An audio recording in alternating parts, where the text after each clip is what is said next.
G'day my friends, welcome back to Sunset City. In the last episode, we created the character Mike Bergency. We gave him a fancy executive position and moved him and his family into the Royal Palms estate, built him a beautiful white mansion, and then promptly burned it down to the ground. Although it was most likely Dodger Mike himself trying to rot his insurance company so that he could afford to buy a mansion on the island neighborhood for millionaires that haven't built yet. Now, unfortunately for Mike, we're not going to be building his dream home within his dream neighborhood just yet. In today's episode, we're going to be continuing to flesh out his storyline within Sunset City, working on his place of work, working on some chains, his burger chains that are going to be sitting around the city, as well as fleshing out the city a little bit more, and a lot of the other storylines that we've got going on. A lot of ideas from you guys. It's a big episode, so buckle up. It's going to be a good one. To kick off the episode, I wanted to return back to the Royal Palm Estate to add in some details that were suggested in the last episode.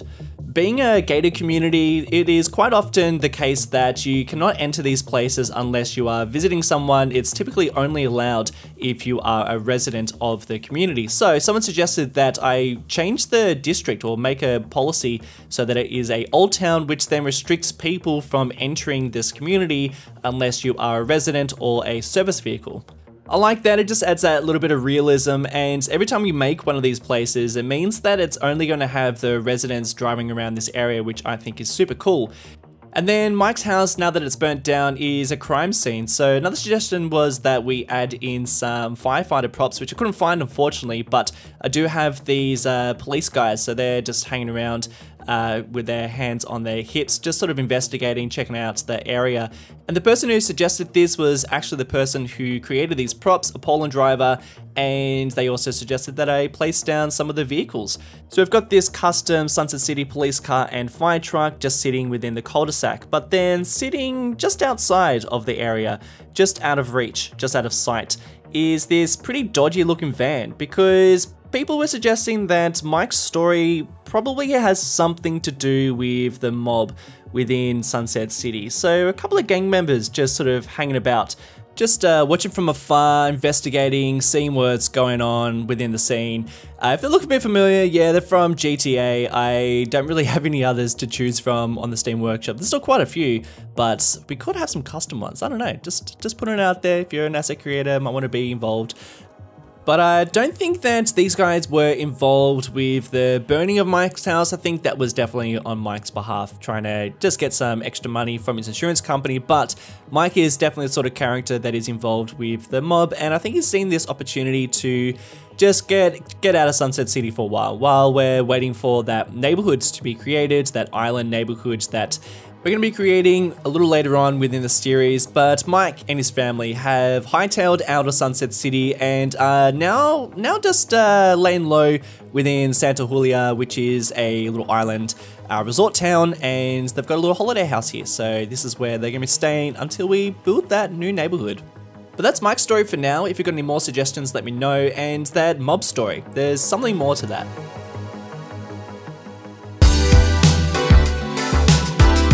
Before we get back to our King Bun stuff, I wanted to get back into our downtown and define the skyline for good. This is something I've been struggling with for a while. It's a pretty important feature and I just felt like I needed to address it. So I decided to delete this building that had been part of the skyline for a while. It was a building from Miami and it just felt a little bit too iconic. I felt like I needed something that defined Sunset City, and I just felt like that other building was too defining to Miami, whereas I need something that defined our city. So I've decided to go with this building that is now our tallest, and it's a building from Vice City, but it's a building that you probably wouldn't really recognize, and it's nothing too spectacular, which is, again, something I kind of like. I like that it's nothing that special. I mean, the building itself, the model itself is awesome, and I think it looks great within the skyline, but it's nothing, you know, nothing too iconic about it. So I think it fits in pretty well. And then underneath these bigger buildings, I needed to start filling in some of these gaps. So I'm going through and adding in some parking lots to some more of the unusual spaces. They're perfect for parking lots because you can just mold it to a particular shape, and they're pretty easy just to fill some gaps. Particularly if you're trying to go for low detail, I'm using some poppable asphalt as well as these functional parking lots. And then I always like to place down my own trees manually. I just think that it just makes for a more natural and realistic look. And then with the downtown looking a little bit more detailed and filled out, I needed to work on some of the other gaps that sat between the downtown and the suburbs. And I really wanted to place down this building from Miami. This is the Miami Courthouse. And part of the reason why I wanted to get rid of some of the other buildings, more iconic buildings from the skyline, because I knew that I really wanted to place down this building. It's a historical building, which is something I needed within Sunset City. We didn't really have too many larger historical buildings. And it was something that, like a style of building that I didn't really have. And I mean, it's pretty perfect. It looks amazing amongst the skyline. And I know it's a defining building from Miami, but I think that it feels like a very different type of building within Sunset City because it is amongst one of the tallest buildings within Sunset City, whereas in Miami, it's kind of just getting lost amongst the whole skyline. It's a building I didn't even know existed until I had to Google it. And then I also just think that out of all the buildings to be using, I think that this one works well. I then just filled a couple of gaps, which I'm going to come back and work on in more detail at a later date. But for now, this is the skyline of Sunset City, and I am super happy with it. But Sunset City is not just about buildings and roads, but it's also about the stories and the companies and the connection between all those things within the city and the entire map. And over here, what we're building right now is the King Bun's headquarters. This is where the main operation is, and this is where, I guess, where Mike Bergency works. This is his office block. But then we've also got the Fab Soda Company, another custom Sunset City brand company that operates within the map. And I wanted to give these guys a headquarters. These guys have got a pretty nice little office block within the downtown. And I don't know, we haven't really made much more for these guys. I mean, what do you make for a soda company? I can think of a factory somewhere within the industrial area, but what else do we add for Fab, you know? Give me some ideas. We need to figure that storyline out. But for the burger chain, I mean, that's a pretty self-explanatory one. We needed some actual restaurants. And this was a lot of fun because this was me trying to figure out what their actual restaurants look like. So what I'm using here is I'm using a building that is a growable building by Beard Monkey, who created this. This is like a custom one anyway. So this is a you know, a non-brand. I think it's called Ralph's Hamburgers. And what I'm doing is I'm using these custom props that were made by Seabud, and I am pretty much just putting them all over the building where I think where some good advertising would be, just to advertise the King Buns. And I am using procedural objects to shrink some of these down and place them along the building's edge and on the rooftops and on their own individual signs. And I love this because the actual burger shop looks pretty run down and it's a bit average, you know, it's not like the nicest burger chain ever. And I also like that it's pretty custom, you know, it's very, very generic, doesn't look like a McDonald's, doesn't look like a KFC or a, you know, Burger King or anything like that. It just looks like a King Buns. And that's what I was really trying to go for. So I was trying to figure out the layout of this thing, you know, figuring out where the arrows are going to go for the actual drive-through section, and then the parking too. And I realized that this was actually a pretty small layout.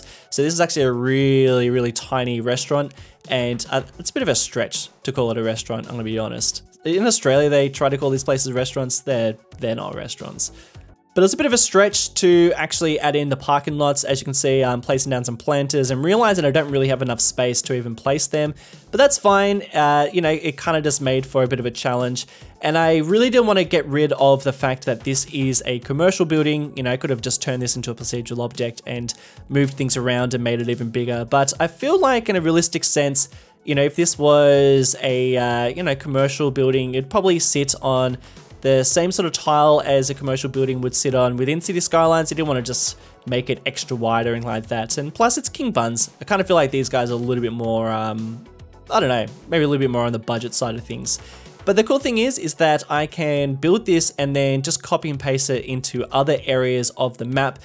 It is, you know, they're pretty similar, you know, most cases, and I'll probably change them up in other spots.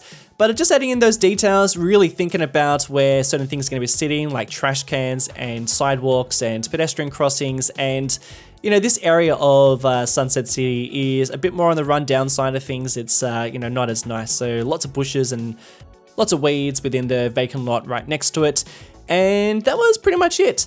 Now, shield your eyes because it's about to get bright. And there it is. Apologies, I don't know what happened to my color settings. I recorded this over, honestly, I recorded this over a couple of weeks. You kind of jumped in and out and worked on it. And for some reason, I think I got the color settings a little bit wrong. So sorry about that. It's gonna get back to normal in about a couple of minutes. But I wanted to finish off our neighborhood here, and I wanted to place down a couple of extra buildings. I am abandoning the zoning for now because I'm just pretty sick of zoning like Cities Skylines want you to. I'm just placing down the buildings instead. I think it gives you more control, especially in places like this. And I just wanted to place down some more commercial and add in some buildings on this big stretch of road. It's a big wide road. And I've actually got some plans for it. I'm thinking that the metro might run around here. I do want to have that elevated metro at some stage. So not doing a huge amount of detail on some of the commercial buildings, but I am trying to make sure that our road networks and all our lines align up and look all nice. And also adding in some back streets as well behind some of the commercial. The sort of commercial we're going for, you know, I'm sort of imagining that there's more fast food joints, there's more of your chains around here too. And then I'm also placing down, I mean, how good does that look? That's a little medical center, and there was a avenue already running behind here, and it just kind of lined up. So I've just kind of put it in there and think it worked pretty well. But I'm gonna come back to this spot. I would like to add in some extra bits of detail. You know, I like creating these parking lots even though they're super ugly, and you know, even some of the types of buildings around here, pretty ugly, but I enjoy working on these spots. A lot of the commercial, a lot of the independent commercial buildings are, you know, they've seen better days. I think that a lot of them are going out of business because majority of the buildings here are more chain commercial. We've got a lot of motels and hotels that sit on the main roads. And it's a pretty busy place. It's pretty car centric. You know, I don't think we're going to be having a huge amount of public transport, or at least good public transport coming to this spot. You know, like a light rail would be nice, or, you know, a dedicated bus lanes, but I don't think I'm going to do that. I think I'm going to keep it a little bit more out of the way. I think you've got to drive if you're going to be here. But I mean, yeah, they're pretty close to the city. I think, you know, you could make a good argument that you could just walk there.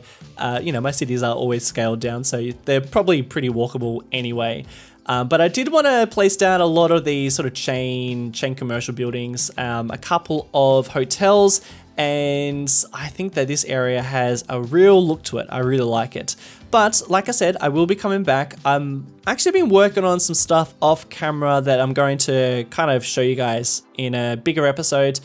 It's going to mostly affect the houses and the commercial buildings, but for the roads and the rest of the look of this area, I knew that I needed to add in one extra bit of detail, and that's these power lines.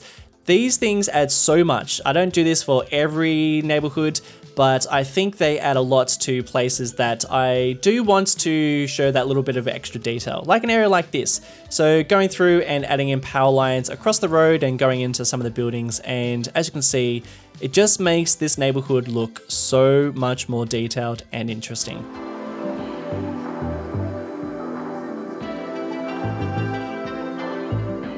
But you know what? That's enough of the city for one episode. We're going to leave the city because, as you can see, the color settings are, I mean, they're pretty on point. I'm pretty happy with how this looks. But we're also like, it's a new day of recording. This is straight after a live stream that I did, well, maybe a couple of hours after a live stream that I did last weekend. And we were working on this this little service station that sits outside of Sunset City.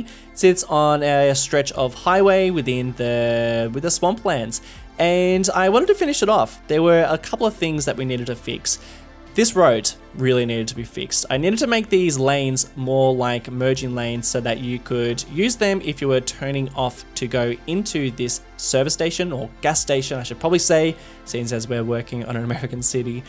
But I'm using node controller here to shift over some of the nodes so that we have the actual highway road just to line up with one of the other lanes, so that vehicles will actually have to turn into the other lane if they would like to make the turn into the gas station, which looks pretty cool. In fact, it's going to take a little while before I get it totally perfect, but it's looking pretty nice. And then we need to work on some of the lines to really show that that was a dedicated lane for turning. And, you know, just sort of following some line work I could find on a similar area within the actual place of inspiration, the Everglades. And I think that works pretty well. I mean, these roads look super nice, and especially when you add in some decals, you know, maybe nice is not the right word, but it's looking pretty nice and detailed. I was really struggling with the color of the road because it's just the way the network looks. There's a bit of a, you know, a weird, you can see it. It's really dark where the intersection is. So I was trying to fix that up, and I ended up changing the road in the middle, and then it made everything look perfect. So you'll see that in a second, but I am just fixing up some of the line work and just making the connections for the merging lane as well, so that they are all matching the same color settings. And it's just like so cool that you can copy and paste over the line work, although it doesn't work every single time because it's the opposite. It's basically the mirror image of it, but it does work eventually. And as you can see, the colors and the road just look so nice, and it works pretty well. Some people are doing U-turns, so I just changed the access to that with using Traffic President mod, and then adding in some signs so that people know that there is a rest area over there, which we're going to be building in a second. You can see there's a little digger over there just doing some digging. Just ignore him. That's just because I need to place down some power, and he emits just like a tiny bit of power. So just place that there so that this place has some power. And I wanted to place down some signs too, just to advertise some of the businesses within the city as people are approaching it. And then it was time to start working on making this a little bit more custom because, of course, we needed to get rid of the branding of this building and turn it into a custom Sunset City one, because we do have a custom one. So just using procedural objects to cover that up and turning it black so that we can see the Valdez logo nice and clear. This is again a logo made by Seabud, and the actual design made by people on the Discord community, so thank you guys for getting involved. It looks amazing as always, but I did realize I had to go through and add in some more on the actual building, but this episode had already blown out of control, so I decided to put a pin on that. We'll come back and work on that at another time. But for now, that's looking pretty nice. I love just that little gas station that sits amongst this whole area. And, you know, I'm so grateful to have all these people that get involved with these things, because they are crazy ideas, making signs and custom billboards and, you know, making this whole storyline. It's kind of ridiculous, so I do really appreciate people who get involved, because I obviously cannot do it without you guys. I can barely release videos on a weekly basis, so it's nice to know that people are out there interested enough to make custom things like that, because I just couldn't possibly do that. So thank you guys for getting involved. If you ever want to get involved, just shoot me a message and let me know. But speaking of getting involved, during the live stream, somebody did suggest that wouldn't it be cool, a nice little detail, if within the swampland there was just a little hidden Easter egg. Now I'm all about that. I love making these little detailed areas. So I decided to go into the swampland and detail this little road up, adding in some palm trees and just some small little bushes. I don't usually do this amount of detail in areas that you don't really see, but this is an area that I do want there to be a bit of detail. Something that really adds to that detail, because this is a wetland, placing down this big puddle props by Sully, who created some amazing assets just out of the blue, is amazing. And the suggestion was to add a fancy car submerged within the water and then make it a bit of a crime scene with some police cars around too. So I really love that idea. That's amazing. It's so open-ended. I wonder who owned this car, or, you know, what's going on. And speaking of cars, what are these guys doing driving out here? It's not really the sort of road you just randomly drive out onto. So just going to make a fake connection to the outside road. But for our crime scene, instead of making it a super fancy car, I decided to make it a Cadillac, just as a bit of a nod to that Seinfeld episode where Morty, Seinfeld's friend, drives that Cadillac into the swamp. Yeah, just a little nod there. But I really love this idea, and, you know, I just wonder what's going on. You know, whose Cadillac was this? Why is it into the swamp? Are they okay? Are they on the other side? Is this all part of something else? Does this have anything to do with Mike Bergency or the mob? I don't know. You guys let me know. But anyway guys, thank you all so much for watching. It is always very much appreciated. I want to give a special shout out to my wonderful and beloved patrons for supporting the channel and helping me make videos like this possible. Jimmy Sanchez, Luke Izai, Sebastian Hasselberg, Axaris, Donglin Lee, Jim Royster, Marcus Allen, Yer, Samuel Zeltzer, Riley Callahan, Ryan, Geordie, and Thompson Applin. Thank you guys so much for watching, and I'll catch you all in the next one. Bye.